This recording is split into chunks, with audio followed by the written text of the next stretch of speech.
It's all about diving the Twitch. Unicorns of Love, it was all about range. That worked to their advantage once they got a lead. It was really hard for SuperMassive to get into them, and I also think they did a good job of never offering up more than like 2 people on top of each other for that wombo combo. So really nicely played from the Unicorns, and that is going to be SuperMassive choosing that blue side. Gonna get rid of the Camille straight away. Last time they banned Camille, Orianna, Renekton. We'll see if that's the case once again. The Unicorns were willing to ban away the Ornn themselves alongside the Hecarim, even when they were on the blue side. So wouldn't surprise me, actually, if we see that Ornn removed by Unicorns here. Yeah, it definitely could happen. And I just think that plans has been really interesting this year because whereas in a lot of the different regions coming into Worlds, it felt like the meta was solved. Whether like it was the Caitlyn priority or heavy priority on like these farming junglers really starting to pop up. At Worlds, it feels like there is a healthy mix of what we have been seeing. Different teams have different of these farming junglers that they prioritize. In this series, it is going to be the Nidalee as that primo option you can take in the jungle. But that Orianna you were mentioning, taking that away from both No Man's and Gadget as that flex is always going to be a good ban against Unicorns. Yeah, it's always nice when you can capture 2 players pool with a single ban. The Orianna, of course, does that for SuperMassive here. The Unicorns looking at their second ban. There's the Ornn. That's taken away.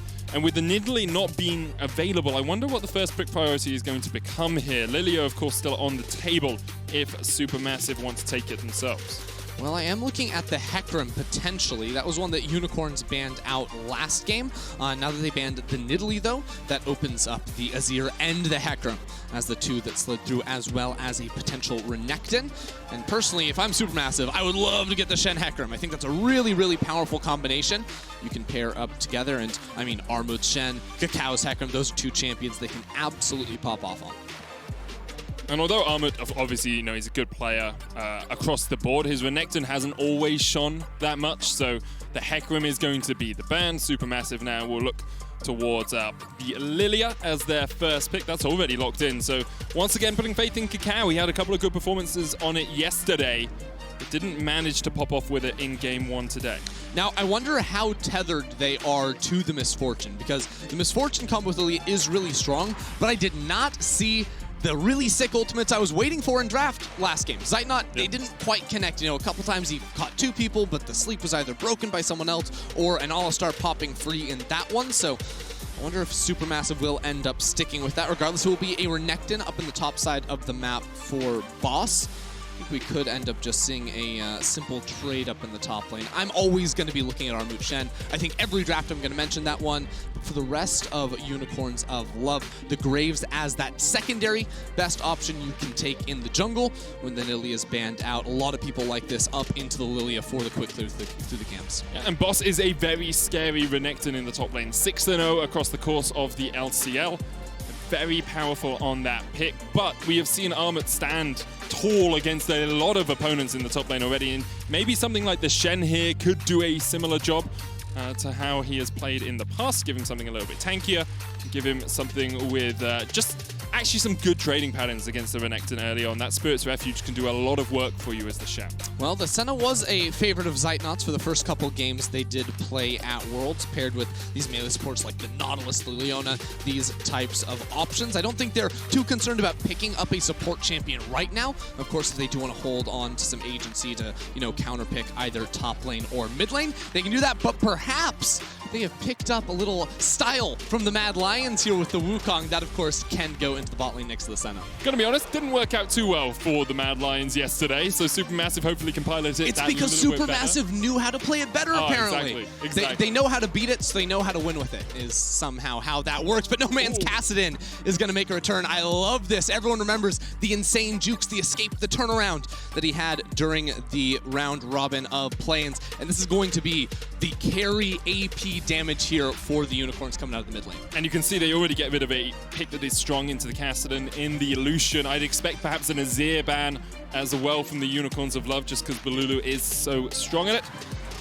But we do still have just a couple of moments before we get to that second ban. And you know the other thing I'm expecting, Medic, is actually a mage in the bot lane. And I love the Karthus ban coming out. That is a target ban to Gadget in the bot side. Because with Graves top lane, right, or Graves jungle and Renekton in the top lane on that top side of the map, you already have a couple of physical damage dealers. Gadget would love to get his hands on something that can deal some magic damage. Probably magic damage from range too, because that's the only thing you're really missing from this composition currently. And also getting some magic damage that works earlier on in the comp. Because of course, Cassian does a huge amount of magic damage, but it takes a while for him to actually have it in his damage profile. So I'd like to see something with just a little bit more power early, maybe. The Heimerdinger is an option. Swain removed here from Gadget.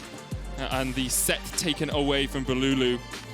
Now, perhaps a support pick if you want to keep that flexibility, that counter pick for last. Yeah, right now, because with the Swain ban and the Orianna ban earlier in the draft, those are the two mages that Gadget played during the round robin. The Ziggs, though, is an excellent option here. I really like this champion playing for early turret plates, especially with the Graves to help you push out that lane. And then you can pair it with something like the Thresh. Gives you a lot of survivability, a little safety net.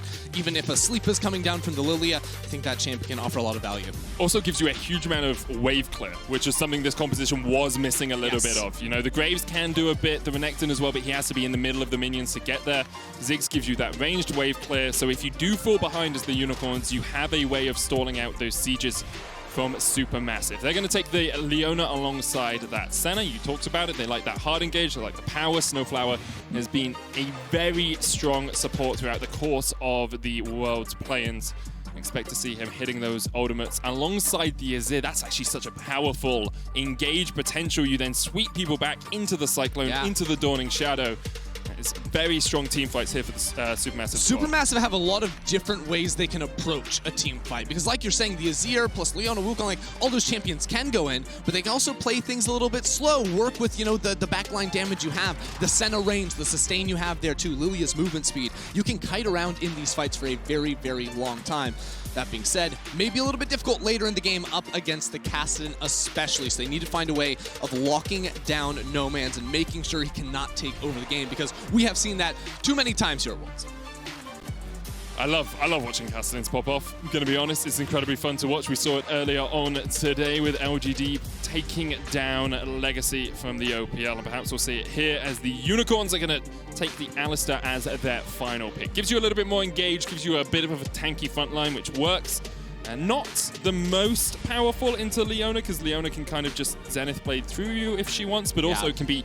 If she Zenith Blades you, then knock her away, assuming the Zenith Blade is still about to connect, you just fly all the way back onto whoever that sword has gone through. I'll be honest, like 2 games in a row now, I do like the approach that Supermassive is coming into the game with, especially whenever you see a Graves picked early on.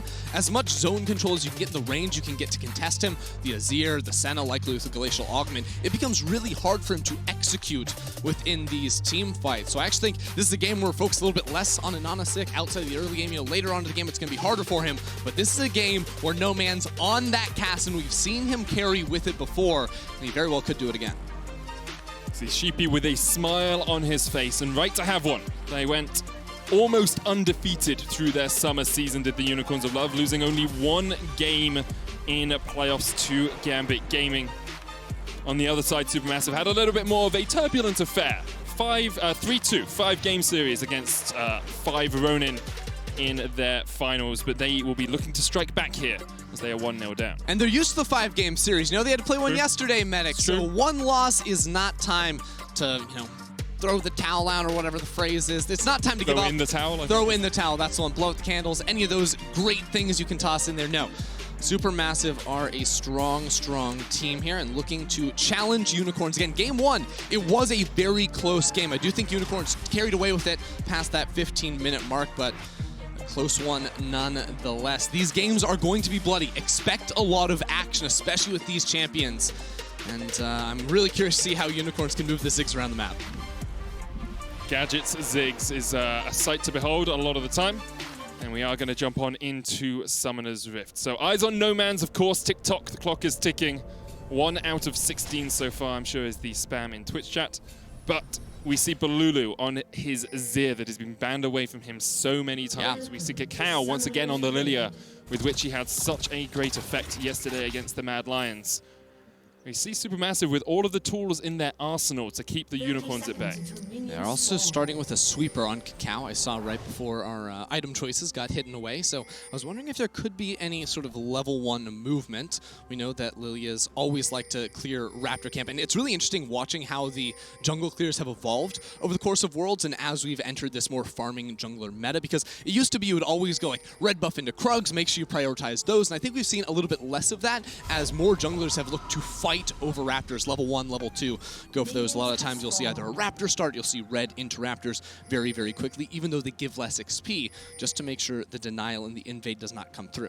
Now that invade might come through the bot side, that's what SuperMassive are set up for. It's going to be a very late invade, and there is a ward there from the Unicorns of Love, so they'll be spotted out as they step forward. As we said, they have the sweeper on Kakao, so they can clear out the ward, but you will know that Snowflower, Kakao, and Zeitner are all here. They spot the ward, they take it away. Gadget, going to try and put some damage down from across here. The Arcane Comet adding just a little bit on towards that bomb. And you can actually see the immediate response from Anonasik. He's not even going to start up his red buff. He sprints straight over to the SuperMassive blue buff. They did leave a ward on that, so they will know exactly what is going on. This means there shouldn't be any sort of response. A lot of times you would see with a blue invade like this from Kakao, maybe taking the Wolves or the Grump and then sprinting back over towards blue to stop that. But Armut sacking his lane entirely to make sure Anonasik can't take this one away. So the only risk for Armut is if Boss comes down quickly enough to catch him out in a 2v1, but that doesn't happen. Boss left the lane just that little bit later. That denies the blue buff away from Anonasik. So now Anonasik, Kakao is just like, okay guys, I'm just going to run straight across to my blue. I get 3 buffs right now. This is exactly the play I'm talking about. He's even stealing some EXP from mid lane. He's going over here. I think you forget the red buff. Just take the Raptors. Yes, this is perfect. This is exactly what you want to see. Because Anonasik is stuck on level 1, we'll have to use his smite to hit level 2. You know Lilia clears these camps so insanely quickly. So that is 3 camps stolen away from Anonasik. It's a level 3 on the Lilia compared to the level 2 from the Graves. And I mean, they're trying to walk into the jungle here, but as soon as Armut walks on down, like, you can't make this play happen. Yeah, the issue is you never get mid-pressure as Unicorns of Love right now. Like, Noman's is always going to get pushed in by Balulu, and you can see Anonasik has to come across, help out Noman's in the mid lane, force Balulu back, but means that he will not be able to go into that blue side jungle. Interesting that Kakao left the blue up. Now, of course, this means that you can refresh the buff later on. Yeah. I mean, it's just about making sure there's no chance for Graves to get anything in this map, because you see he's going to take Raptors, he's going to then get bot side Scuttlecrab, again, mid lane, as you said, pushing, bot lane also pushing, so they're going to walk in here and find Anonasik again. Smite in a level advantage, Anonasik able to get away, the Watch Out Eat coming out. Here's Santos. Grump not quite low enough to be smitten. The Zenith play from across the wall, Santos going forward, Anonasik is low and does just manage to get the smite. It is doomed for Anonasik. Like, this man is going to be level 3 when Kakao's hitting level 6. Maybe that's a bit of an exaggeration, but it's going to be rough because, again, both Scuttlecrab's going to go Kakao's way, and I think when you're playing a super heavy invade style of League of Legends, forget about the buffs. Like, don't actually clear your buffs. The 5-minute reset timer on those, it's not worth it. If you really want to cycle through and you're clearing away your enemy's camps, look for those 2-minute timer resets on your base camps. Kakao will also have the respawn timer of the enemy Wolves, which I think he will ignore, but the Raptors that he went to immediately after, coming straight out of this topside Scuttlecrab, immediately go up for those Raptors that should be spawning in about 20 seconds from now. It's actually just so difficult for Anonasik to have any influence on the game right now. He is level 2, he's taking his Krugs for the first time while Kakao takes his second blue buff of the game. Yeah, that's what I'm saying. Right now you get the 15-second timer from Kakao, so I'm fully expecting... Actually, he's going to start up the Grump here. It's because Balulu wants to take a reset, even though the Azir has the teleport. I would have liked to see him maybe go for that one immediately. Might even still have time. Yeah. That's the crazy thing is, so quick. Because Anonasik was put so far behind, like, his base is boots. So there's no combat stats there. Kakao can continue to play aggro, even though he hasn't gone for a reset himself. Lilia is going to go for a reset now. So they give up that second spawning of the Razorbeaks, decide it's not worth it. And we'll go back with almost 3 times the farm of That's crazy. That is actually disgusting. Gets a Stalker's Blade and an Amplifying Tome. Is going to be in a really strong position. Now we'll see how he can translate this early game advantage across the rest of the map. Because meanwhile in the top lane, Boss has been bullying Armut. 16 CS lead for the Croc over the Monkey. Yep. I don't remember what Wukong was there for a second. Yeah. It's sometimes hard to get. You usually confuse the Croc for the alligator, but In this case, the monkey, a little bit more obvious. Meanwhile, Anonisic goes mid lane, steals some EXPs, like, thank you very much, but it's still a 2-level advantage. It might actually be level 6 to level 3, Ender. It might legitimately be that. I think Anonisic should hit level 4 off of these wolves, like assuming how much EXP he stole off of mid lane, but level 6 to level 3, like called, would be absolutely brutal. All right, it's gonna be 6 to 4. Kakao has red and Krugs, and should hit 6 after he gets his Krugs. You can see second back here for Anonisic. Only got the boots so far, will now look to get that jungle item complete. Yeah, regardless, the level 6 coming through from Kakao is going to be insane, and it's not like Anonisic has any good fallback pattern other than just continuing to farm his camps. Like, he doesn't really have the lanes he can play around. When he's behind, he doesn't pack the punch needed to roll up into top lane and punish Armut for pushing this wave like this, even though I think Boss is doing a good job of holding the wave right in front of the tower, and that'll force a reset out of Armut. Now Kakao with the level 6 is walking in the river, and I think he could just take this dragon pretty easily. He has the double buffs, because remember, he left those up, so he was able to do those on his second clear. And then we'll also have the respawn timer of the blue buff from the Unicorn. So coming off of this camp, you can then look for the invade, utilize that level 6, the CC the Lily gives you. It is a jungle masterclass, Medic. It's been pretty enjoyable to watch if you're a Turkish fan. Kakao going to get the Ocean Dragon 6 minutes into the game, then gets the respawn of the Scuttle Crab. And then Anonisic just slowly working his way through his second Gromp. Let's look at where we are on the rest of the map though, Ender, because of course we have focused a lot on the jungle because that's what the talking point has been. In the mid lane, slight CS lead for Balulu as expected. The Azir into Cassidy matchup pretty favorable to the Azir early on, and now Balulu's going to use that pressure to come over towards the jungle once again. The problem is you can't fight this because it's a 3-level difference in the jungle. As much as you want to talk about other things, it just matters more that your jungler has such a lead. The smite goes through from Kakao as well, so he picks up the blue buff. And the lanes now are suffering a bit as Gadget was called from bot lane. Some minions may be falling down there as he tried to go help out his jungler.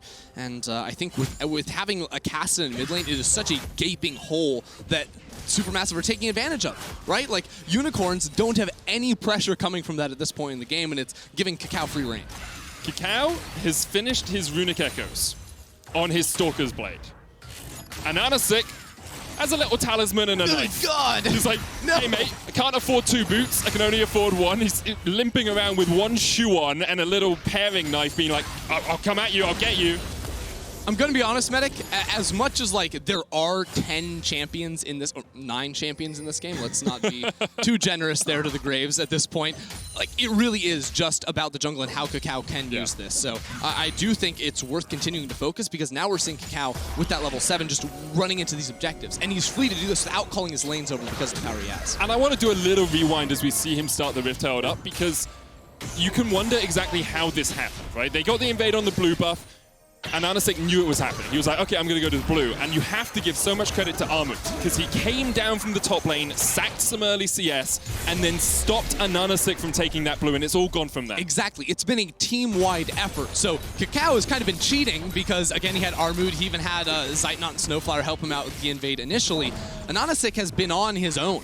Everything that he's had his laners help him out with has been very, very reactive. It was not well thought through, and I think he was definitely caught off by surprise with how the early game did end up panning out. So while there are no kills in this game, the gold is not actually blown open that wide because I think top lane you see a decent CS lead for Boss on this winning matchup in the Renekton. He even has minions to pick up onto his tower.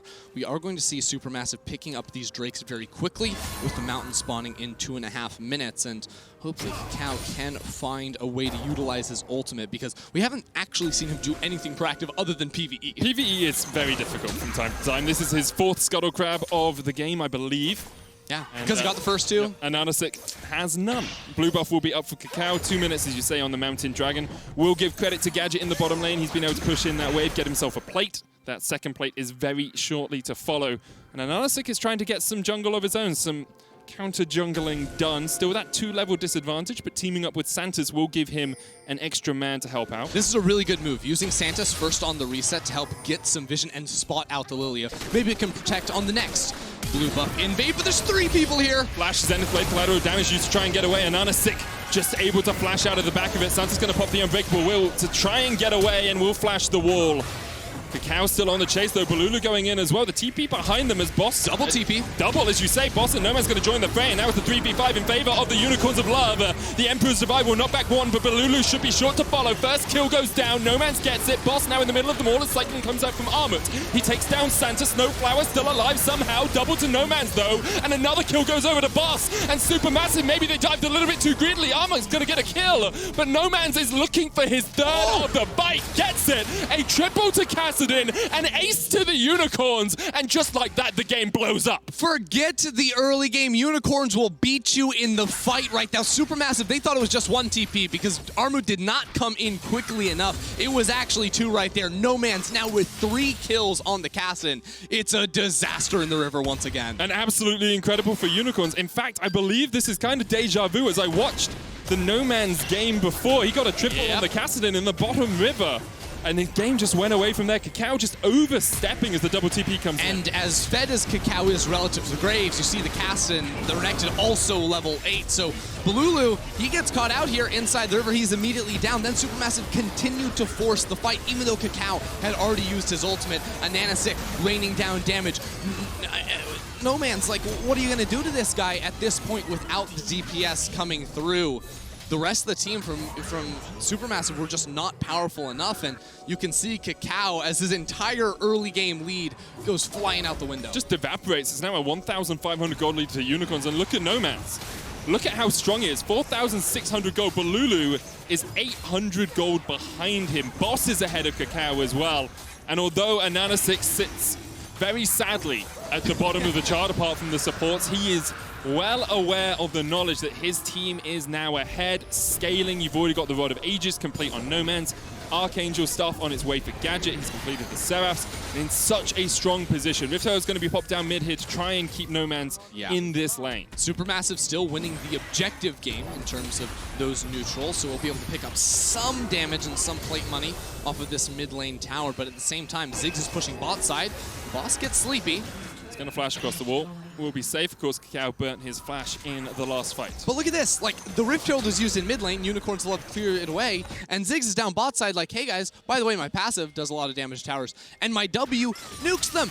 2 plates right there, just instantly going to be deleted down there. He's solo as well, so he just got a huge influx of gold. He's been very quiet throughout this game. He got those 4 assists roaming up through the river, but now he's going to be a force to be reckoned with. And as much as you can say it's great for Supermassive, we talked about it, they got the early objectives. They were able to get a Rift Herald. They got 2 dragons. They can look for this next Rift Herald as well.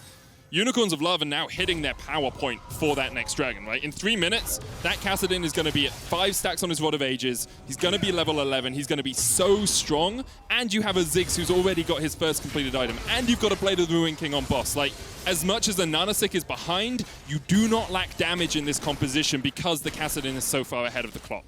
Yeah, and I mean, even with Armut getting the, in theory, he got to see the Renekton picked early and he took the Wukong into this matchup. Boss has been having a great time up there. Sure, the kills have come through the team fight down in that outside river, but was able to build up a CS advantage and have a lot of pressure in this matchup as well. Now we've seen Unicorns split into, you know, the 1-2-1 with Graves roaming around inside of the jungle, and I love this. As soon as the bot lane tower falls, you want to see the Ziggs get around the map and see if he can potentially pick up some plates. The plates are about to fall, but with Ziggs in mid lane, that means almost permanent priority for the Unicorns of Love. There's no champion combination from Supermassive that can actually contest that unless they're bringing 3-4 members towards the mid side. So what we then want to see from Supermassive is that strong vision game that they had against Mad Lions yesterday. Create pockets of darkness for your opponents and catch them out as they overstep. You know, if Kassadin's Rift walking forward, you can catch him in a Solar Flare, you can catch him with a Shield of Daybreak, you can lock him up and take him out really quickly.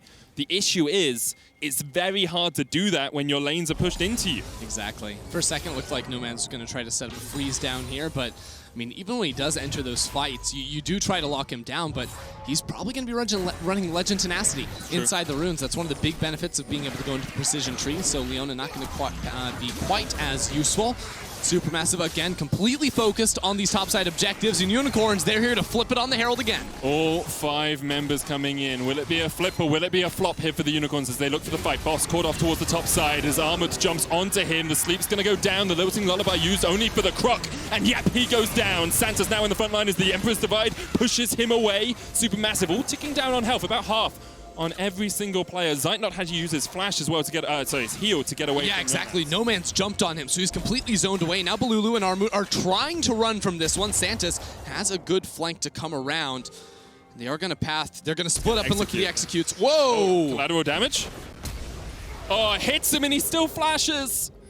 Oh, a little bit too late there from Balulu. I'm not sure you burn your flash there. I think you just accept death at that point. You hold on to the flash. There's going to be a team fight coming up in 1 minute and 30 seconds on the Drake. You already have 2. You want to fight over the third one. You need to fight over it when you see a Fed casting on the other side. So big mistake coming through from Balulu, especially because, of course, Graves was able to pick it up, and that means a Herald on top of it, which will be used to break this mid lane tower. Yeah, Armut is down in the bottom lane, does have the TP in a few seconds' time, but won't be able to get here soon enough. Supermassive should step into this bottom side river, use the priority they have in bot, use the priority they have in mid to get some wards down, but they had no procs on Snowflower's Relic Shield. They didn't have any control wards in their inventory, so they weren't able to gain control of the area before Unicorns could reset. Coming into this fight, it is literally just components for Supermassive, even coming off the reset, because Armut delayed, that Trinity Force with the Tiamat, the Ninja Tobbies, as well as a second Doran's item. Like, Boss, he's got his Blade of the Ruined King and almost his Cleaver on top of that. So it's a big difference in terms of what the top laners can provide. Level 11 for Nectin makes him almost unkillable in the river against champions with not, fully completed items, without the Leandre's finished off and potentially in Nashor's either, so this fight may not even be the best option here for Supermassive. Gadget, on the other hand, thinks it is, because he just got a book. Yep, he is an avid reader. He's been going to the library and asking what your favorite books are each day, and today it is the Medjai's, the Book of Death. Or a death note sometimes for your opponents as you continue to land bouncing bombs. And I think that the issue I have with Supermassive right now is it might not be the best fight, but you kind of have to take it because you want to keep the clock ticking on this Infernal Soul as you catch out Boss. There's one. That's a great pick for them as No Man's was in the top lane and decided not to teleport in. Infernal Dragon started up by Supermassive as the Unicorns actually look to disengage. They can't do this. It's only going to be a steal opportunity here for Nanasik. 20 seconds Solar Flame on Gadget. Zenith Blade going in as well. Cow trying to do what he can. Here's the TP. No Man's going to join the fray now. Off towards the top side of the fight is Balulu. He's looking for a flank. He's on a control ward. No Man's going to jump forward. The blast cone is there, but No Man's can still chase. He now has a flank of his own as the Unicorns. Boss is alive in 5. Look to dive in. Boss alive in 5. As you say, he's going to rejoin this fray. In just a moment's time, the Infernal Dragon TP behind. resets once again. Boss has the TP. Cacao doesn't have the Lilton Lullaby back, and now Boss has the flank position on the Renekton. He's diving forward with the slice and dice. Cacao goes down, and Nanasik will get that kill. Armut's killed Santos, but No Man's is just popping the hell off. Balulu can do nothing but run and hide. Emperor's Divide will knock No Man's back, but Balulu, you're running in the wrong direction now. As No Man's continues to rift walk towards you.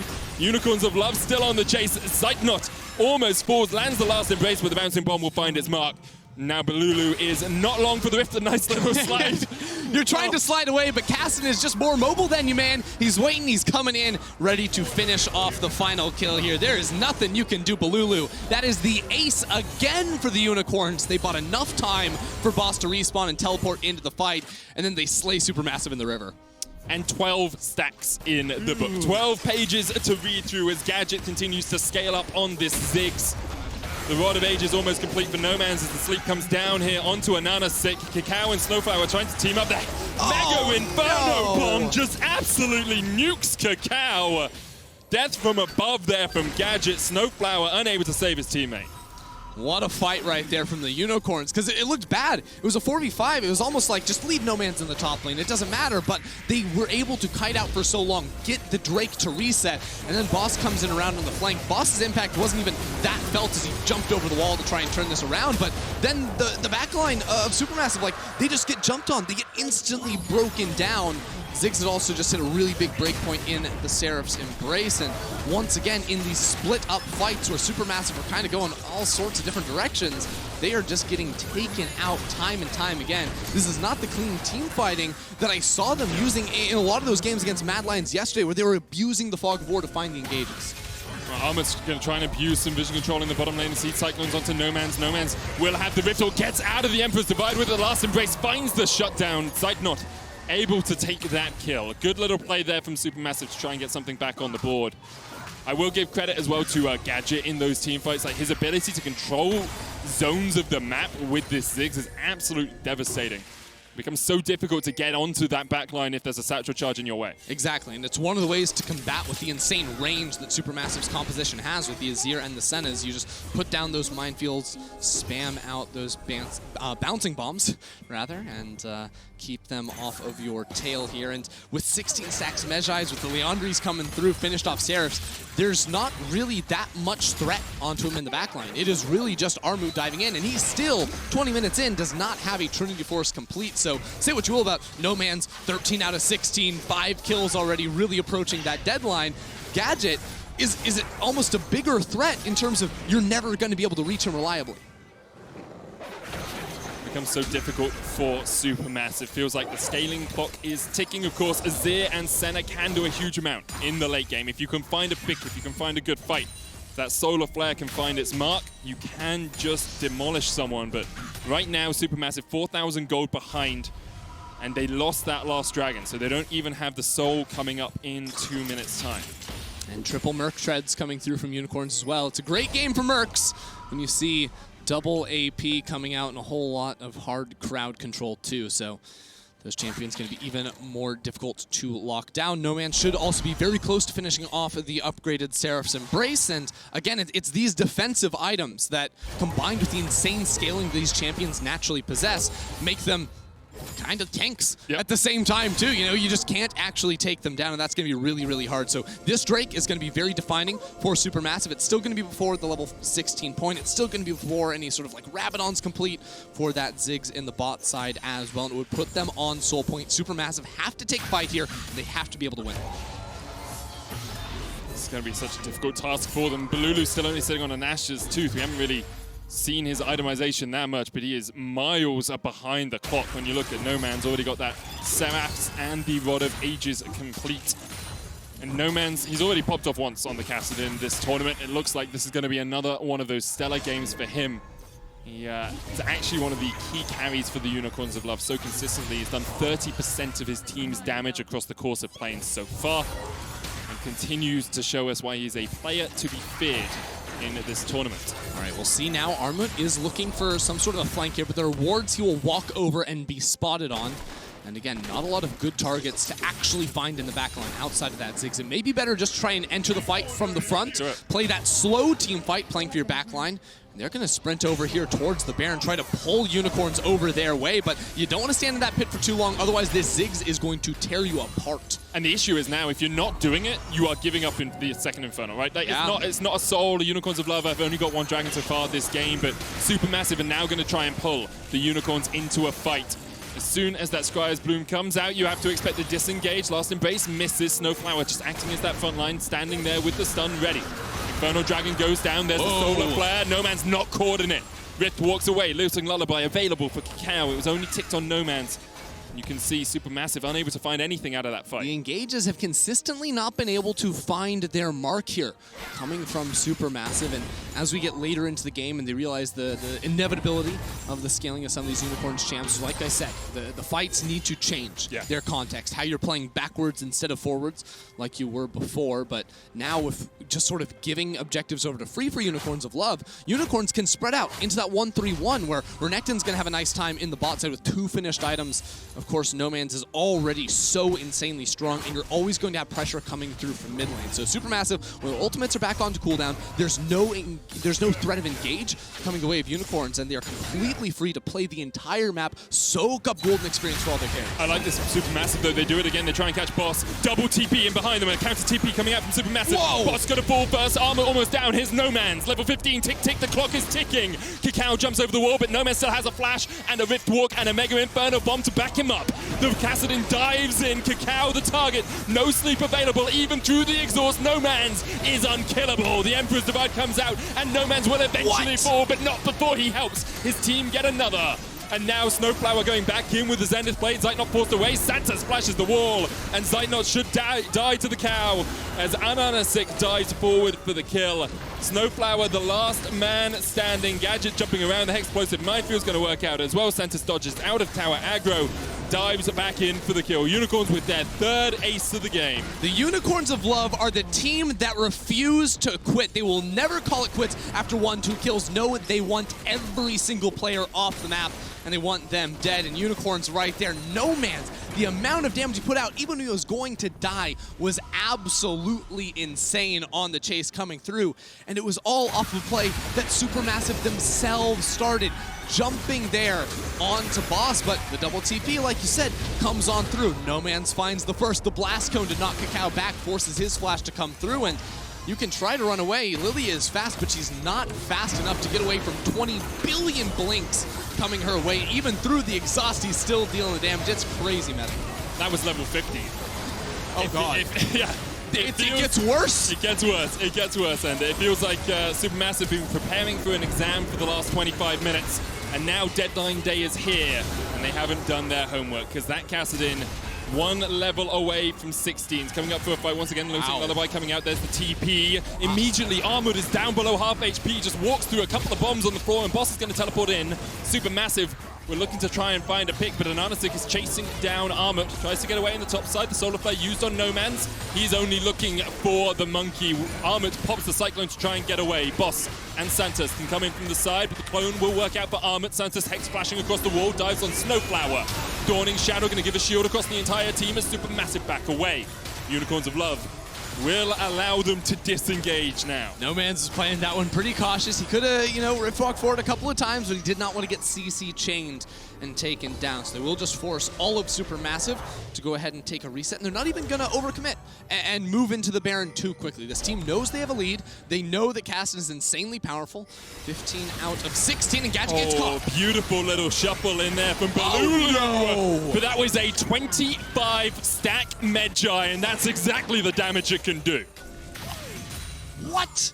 The damage, like, we saw it from No Man's in the bot lane, we just saw it from Gadget there. Even when they're dying, they're always taking someone down with them, and now Armut, he's next on the list. Just oversteps, and No Man's dings over to 6, and ding, ding, ding goes the bell as the round is over, and you have to feel that Unicorns will go to the Baron and close this one out. SuperMassive, it's a miracle they need. It is something from the heavens themselves they need to get back into this game, because right now they are getting outscaled, they are getting outfought, and they are about to get out with another loss. The jungle's just lit up like a Christmas tree. They're walking through it, they are seeing every single step of the way. No Man has his level 16, and he might be able to 1v3. I mean, Snowflower is the first target for him. Look at him. No Man's giving the thumbs up across, dives forward once again, dodges everything. The Baron goes down. There's 30 seconds on the Inferno. Not sold for either team, but I'm sure Unicorns will want to add it to the litany they have in their inventories alongside the extra gold that they are ahead. This is just such a frustrating game for SuperMassive. Balulu does do a good job of picking off Gadget right over the wall, but, I mean, that's just a full damage ultimate. Yep. 85% of his health bar there. I think there might have been an auto attack or a Q to help knock him down, but just ridiculous stuff coming through. And as you say, it's just such a difficult game for SuperMassive, right? Like, there was that one fight, like in the first game, there was that one fight where the Twitch got ahead. Because it started off so well for them. Kakao was so far ahead. Had a 2-3 level advantage. It was insane, but they keep getting out team fought in the river around the dragon by Unicorns of Love. We know Unicorns are a scrappy team. They love to team fight. That was one of their big strengths in their region, and now SuperMassive don't seem to have the answer against the Unicorn machine. And you wonder perhaps if there is a degree of exhaustion in them. Like they played a full 5-game series yesterday. They fought back after losing fights like that. They were able to take Mad Lions and really just force them into so many difficult situations. And now Unicorns are doing that to SuperMassive, and it feels like SuperMassive just can't quite find that fight back that they had yesterday. And start chugging the Red Bull if you need some energy here, because SuperMassive about to go down 2-0. Match point for Unicorns. Unicorns with 3 Infernals and the base about to break. It's their time. Last year against Splice, they went 2-3. They almost took down the European 3rd seed. This year against SuperMassive, they are looking to go 2-0 up, 1 game away from groups. The last time we saw a Commonwealth of Independent States team in Worlds Group was 2016, and we all remember the names of Albus, Nox. Yes, sir. We all remember what they did. The Unicorns trying to show they are the best team in the region. They are the best team the region perhaps has made in a very long time. That middle lane inhibitor exposed. Boss up here solo in the top lane, able to knock this one down, and No Man's virtually uncontested. Balulu's doing his best, trying to clear away the minions.